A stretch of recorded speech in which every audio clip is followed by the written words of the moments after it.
We didn't contact the Pakistanis until after all of our people, all of our aircraft were out of Pakistani airspace.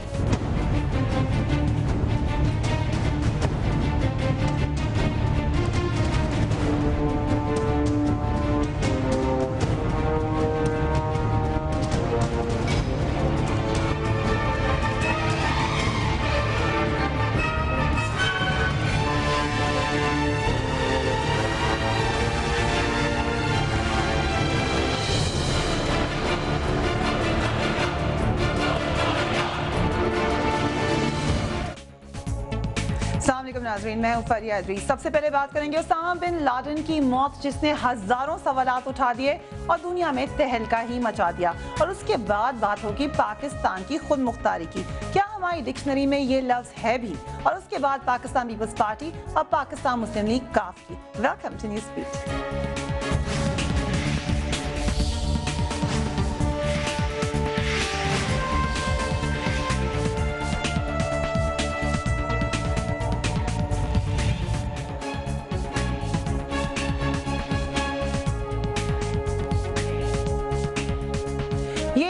मई की रात 1 बजे का वक्त है जब अमरीकी सदर व्हाइट हाउस में बैठकर पाकिस्तान के दारुल हुकूमत इस्लामाबाद से सिर्फ 75 किलोमीटर दूर एबटाबाद शहर में होने वाले अमरीकी फौजियों के ऑपरेशन को बराहे रास्त देख रहे हैं। इन एक्सक्लूसिव तस्वीर से मालूम क्या होता है कि अमरीकी सदर और दीगर क़यादत पाकिस्तान में होने वाले इस ऑपरेशन के एक एक पल की निगरानी कर रहे थे।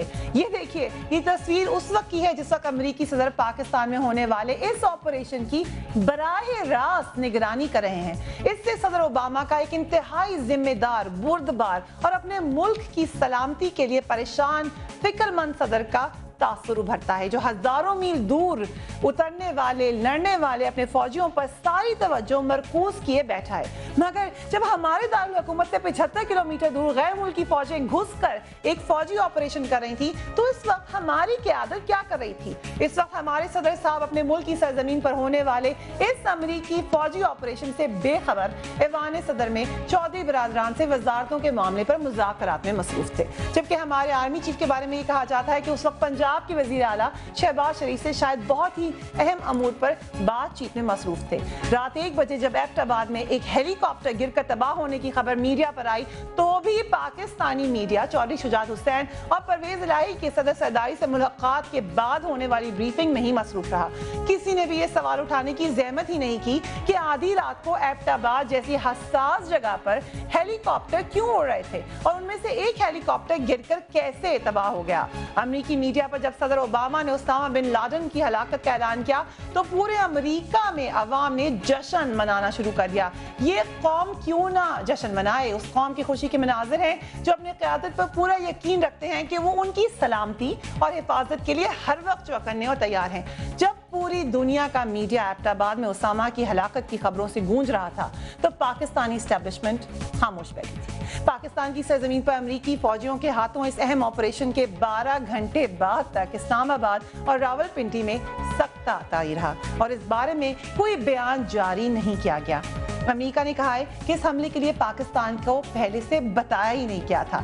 इस बारे में पाकिस्तानी हुकाम के बयान भी वाज़ेह नहीं लग रहे थे। इसमें सिर्फ ये कहा गया कि बिन लादेन की मौत पर दुनिया भर की दहशतगर्द तंजीमों ने एक बहुत बड़ा एक किस्म की अंडरस्टैंडिंग की है और उसको झटका दिया है। और ये कि जब भी पाकिस्तानी हुकाम की तरफ से ये बयान भी वाक़े के तकरीबन 12 घंटे के बाद आया, जिसमें ये कहा गया कि जहाँ भी कोई इंफॉर्मेशन आएगी कि उसामा बिन लादेन किसी जगह पर मौजूद है, तो उसके बारे में वो खुद ऑपरेशन करेंगे। मगर कहा गया कि ये बयान भी शायद ऑपरेशन से दूरी इख्तियार करने का एक तरीका हो सकता है। हमारे सदर साहब ने भी गैर मुल्की मीडिया के लिए एक लिख दिया, मगर अपनी कौम के किसी सवाल का जवाब देना गवारा नहीं किया।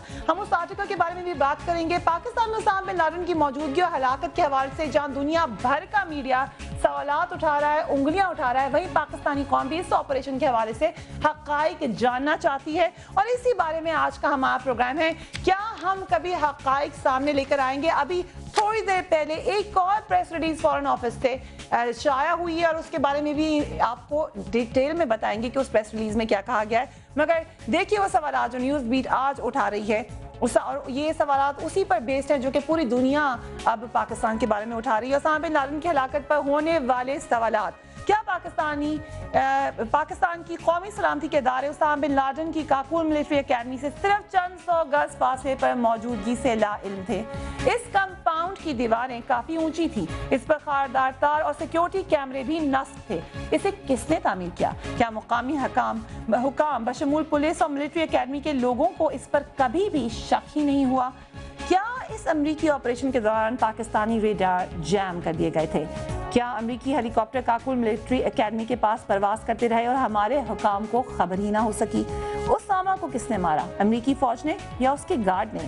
اسامہ کی لاش کو سمندر کے حوالے کیوں کیا گیا؟ اسامہ کی لاش کی تصاویر اور ویڈیو کیوں جاری نہیں کی گئی؟ اسامہ بن لادن کو پاکستان میں کون مدد فراہم کر رہا تھا؟ امریکی افواج نے آپریشن کے لیے پاکستان کا کون سا ایئر بیس استعمال کیا؟ ISPR اب تک کیوں خاموش ہے؟ کیا پاکستان میں امریکی فوجی آپریشن کی راہ ہموار ہو گئی ہے؟ اس آپریشن میں کن کن لوگوں کو گرفتار کیا گیا؟ یہ لوگ اب کہاں ہیں؟ کیا ہماری قومی خود مختاری کا اب کوئی وجود نہیں رہا؟ کیا اسامہ بن لادن واقعی 8 ماہ سے ایبٹ آباد میں تھا؟ صدام حسین کی طرح اسامہ بن لادن کا ٹرائل کیوں نہیں کیا جا سکا؟ اسامہ کی ہلاکت کے بعد حکومت 12 گھنٹے تک خاموش کیوں رہی؟ کیا اب شمالی وزیرستان میں بھی امریکی فوج خود آپریشن کرے گی خدا نخواستہ؟ کیا پاکستان کے ایٹمی اثاثوں کے خلاف بھی کوئی سوال ہو سکتا ہے؟ پاکستانی قوم ان سوالات کا جواب جاننا چاہتی ہے اور انہی کا جواب آج ہم ڈھونڈیں گے, مگر آپ کو دکھانا چاہیں گے کہ اس وقت پوری دنیا میں پاکستان کی اہم ترین اداروں کے بارے میں کیا پروپیگنڈا ہو رہا ہے. دیکھیے رپورٹ. اسامہ بن لادن کی موت سے کچھ دن پہلے سے ہی مغربی میڈیا میں گوانتانامو بے میں موجود قیدیوں کے حوالے سے اسامہ بن لادن کے ٹھکانے کے بارے میں انکشافات کیے جا رہے تھے اور پاکستان کی ISI کے خلاف ایک انتہائی منظم پروپیگنڈا مہم شروع کی گئی. اس سلسلے میں وکی لیکس نے کچھ دن پہلے جو دستاویزات جاری کی تھی, ان میں امریکی حکام نے ISI کو القاعدہ, حماس اور حزب اللہ جیسے دہشت گرد گروپوں میں شمار کیا ہے اور یہ بھی کہا گیا کہ یہ ادارہ افغانستان میں اتحادی افواج کے خلاف مزاحمت کاروں کو مدد اور تحفظ فراہم کر رہا ہے. ISI کے بارے میں وکی لیکس کی جاری کردہ خفیہ امریکی دستاویزات سے پتہ چلتا ہے کہ پاکستان اور اس کے دفاع و سلامتی سے متعلق اداروں کے بارے میں امریکی انتظامیہ کی حقیقی سوچ کیا ہے. امریکی اور مغربی میڈیا آج سے نہیں بلکہ سوویت جنگ کے زمانے سے پاکستانی ISI اور پاکستان کے ایٹمی پروگرام پر الزامات لگاتا رہا ہے, جبکہ اسرائیلی موساد اور بھارت کی را دونوں پاکستان کی فوج اور ISI کے خلاف مہم میں شامل رہی ہیں. پچھلے سال برطانوی وزیر اعظم ڈیوڈ کیمرون نے بھارت کے دورے میں پاکستان پر دہشت گردی کی جنگ میں دوہرا کردار ادا کرنے کا الزام لگایا. We want to see a strong and a stable and a democratic Pakistan, but we cannot tolerate in any sense the idea that this country is allowed to look both ways and is able in any way to promote the export of terror, whether to India or whether to Afghanistan or anywhere else in the world. مغربی ممالک اور امریکہ ہر وقت پاکستان کو دی جانے والی $10 ارب کی امداد تو گنتے رہتے ہیں, جبکہ دہشت گردی سے پاکستان کی معیشت جو اب تک $70 ارب کا نقصان اٹھا چکی ہے اور اس جنگ میں 34,000 پاکستانی فوجیوں اور شہریوں کی جانوں کی قربانیوں کو بھول جاتے ہیں. اور لگتا ہے کہ اب اسامہ بن لادن کی موت کے بعد پاکستانی فوج اور ISI کے خلاف دباؤ بڑھایا جا رہا ہے. نیوز بیٹ کے لیے ایمن خان, سما, اسلام آباد. اور انہی سوالات کے جوابات جاننے کی کوشش کریں گے. Very warm welcome to Imran Khan, Pakistan Tehreek Insaf کے چیئرمین ہیں. السلام علیکم خان صاحب. جی وعلیکم السلام فریہ. عمران خان صاحب, ابھی جو نئی پریس ریلیز بھی جاری ہوئی ہے اور ابھی تک جو سوالات اٹھائے گئے ہیں ان کے کوئی جوابات نہیں مل رہے, کیا اب ہم یہ سمجھیں کہ ہمیں یہ میسج دیا جا رہا ہے کہ جاگتے رہو, اپنی حفاظت خود ہی کرو, ہمارے اوپر مت رہو؟ دیکھیں فریہ, ایک چیز تو ثابت ہو گئی نا, یہ جو سارا فراڈ ہوا تھا NRO کے الیکشن کا, وہ اب سب کے سامنے آ گیا ہے کہ نہ اس حکومت میں اہلیت لیڈرشپ کی تھی, نہ جمہوریت بچانے کی تھی, نہ عوام کی خدمت کرنے کے لیے تھی, نہ ہی ساورنٹی بچانے کے لیے تھی.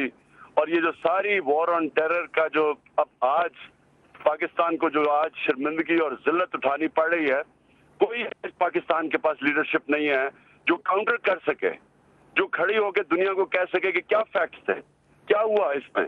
جو سارے, اگر ہم پاکستانیوں کو نہیں سمجھ کے ہوا کیا ہے, ہم یہ سوالات پوچھ رہے ہیں, तो मुझे ये अभी आपने जो अपनी डॉक्यूमेंट्री में अभी जो शुरू में आपने जो बताया, आप सोचें कि हमने अपने दुश्मनों की कितनी ईद की है। जो भी पाकिस्तान की आर्मी या इसको न्यूट्रलाइज करना चाहते हैं या आईएसआई को, आईएसआई आर्मी एक ही चीज है, हम पता नहीं इनको अलहदा क्यों कर देते हैं। जो इनको न्यूट्रलाइज करना चाहते हैं उनको हमने कितना उनका फायदा करवाया है इस सारे इंसिडेंट से, और ये जो हुकूमत का रिएक्शन आया है। किसी और दुनिया में होता तो क्या कोई प्राइम मिनिस्टर या प्रेसिडेंट ने इस तरह रिएक्ट करके बचना था? कोई भी डेमोक्रेटिक प्राइम मिनिस्टर या प्रेसिडेंट, क्या उसने लीडरशिप नहीं देनी थी इस वक्त? क्या उसने वॉशिंगटन पोस्ट में आर्टिकल लिखने थे, या उसने अपने लोगों को बताना था क्या हुआ है? यहाँ अभी तक कोई इन्होंने हमारे से बात नहीं की। जो बात की है वो कॉन्ट्रडिक्टरी, उसमें झूठ इतना है कि आप किस पे बात, ना बाहर कोई बात मानने के लिए तैयार है, ना पाकिस्तान में मानने के लिए तैयार है। और इसका एक ही हल एक ही है, जिस तरह मर्जी आप देख लें कि जब तक एक जेन्युइन लीडरशिप इस मुल्क में नहीं आती, ये अब हमें बर्बादी की तरफ लेके जा रहे हैं। क्योंकि आपने जो बात नहीं की वो ये कि आज हम खड़े किधर हैं। आज आप सोचें कि अमेरिका में कोई हादसा हो गया जिस तरह फैसल शहजाद का था, या हिंदुस्तान में मुंबई की तरह कोई हादसा हो गया, सारी दुनिया पाकिस्तान को ब्लेम करेगी और कोई भी यूनिलैटरल एक्शन ले सकता है हमारे खिलाफ। बिल्कुल आपने सही फरमाया। मगर खान साहब, इस वक्त जो प्रेस रिलीज जारी की गई है फॉरेन ऑफिस से दोबारा, और उसमें फिर ये बात कही गई है कि पाकिस्तान बिल्कुल भी ऑन बोर्ड नहीं था, पाकिस्तान को बिल्कुल भी कुछ पता नहीं था।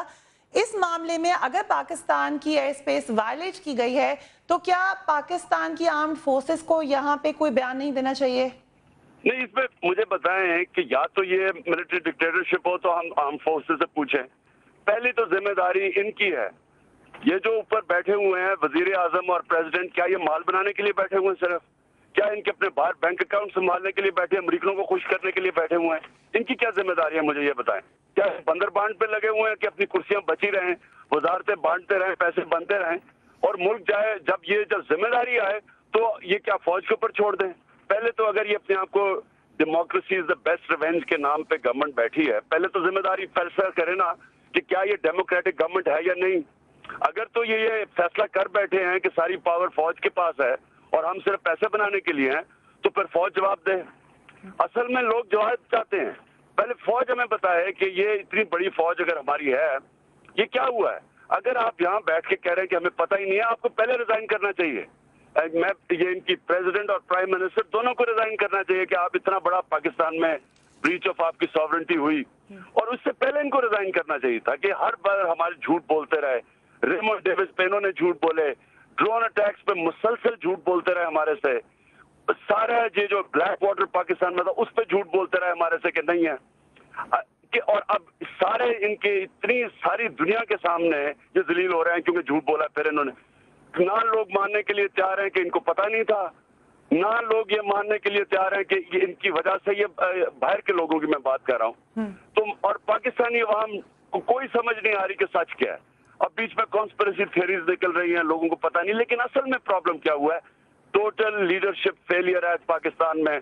और ये 2000 ये जो एनआरओ की इलेक्शन थी, जिसका मकसद, जिसका हमने बॉयकॉट किया था, मैं फिर कहता हूँ अल्लाह अल हक है, हमने बॉयकॉट किया था, कहते गए कि ये एनआरओ की इलेक्शन है, ये सिर्फ मकसद एक पुतले के बाद दूसरे पुतले को लाना है, और उससे सिर्फ ये काम करना था कि अमेरिकनों का यह एजेंडा पूरा करना था। आज अब सबके सामने आ गया है हालात क्या है। Thank you very much. Imran Khan साहब हमें ज्वाइन कर रहे थे, और इसी में करने के लिए मुझे ज्वाइन करें हैं सेनेटर मुशाहिद साहब, सीनियर लीडर पाकिस्तान मुस्लिम लीग नून, और फरीद पराचा साहब, सीनियर लीडर जमात इस्लामी, हमें लाहौर स्टूडियो से ज्वाइन कर रहे हैं। मुख्तलिफ बातें हो गई हैं, मुख्तलिफ चीज़ें हो गई हैं, बहुत सारे सवालात हैं, उन्हीं में हम घूम घूम कर आते हैं। मगर मुशाहिद साहब, दोबारा मैं आपसे ये प्रेस रिलीज का पढ़ के सुना दूँ